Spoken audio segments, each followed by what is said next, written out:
ओडिसामधून पुण्याला जाणार गांजाच्या तस्करीवर सांगली पोलिसांची कारवाई। 1,50,00,000चा गांजा जप्त। गांजाची पुण्यात होणार होती विक्री।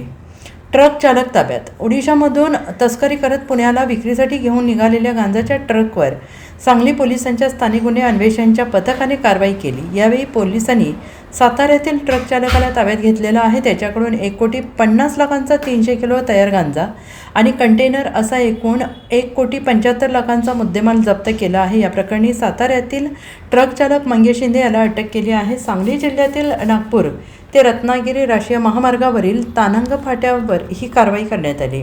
सदरचा माल हा कोणी दिला याबाबत चौकशी सुरू आहे। त्यांनाही लवकरच अटक केली जाईल अशी माहिती विशेष पोलीस महानिरीक्षक रंजन कुमार शर्मा यांनी दिली आहे। सदरचा गांजा हा पुण्यात विक्रीसाठी घेऊन जात असल्याची माहिती तपासात पुढे आली आहे। एवढ्या मोठ्या प्रमाणात पुण्यात गांजाचा तस्करीचा पर्दाफाश झाल्याने खळबळ उडाली आहे। सदरचा गांजा हा पुण्यात कोणाला विक्री होणार होता याचा तपास आता पोलीस करत आहेत। आज रोजी सांगली जिल्ह्यामध्ये एक चांगली ड्रग्सची कारवाई झालेली आहे।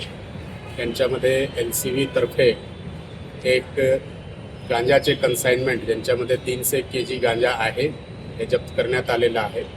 यांच्यामध्ये मिरज ग्रामीण पोलीस स्टेशनमध्ये गुन्हा दाखल करण्यात आलेला आहे आणि या प्रकरणामध्ये एक आरोपी ताब्यात घेण्यात आलेला आहे।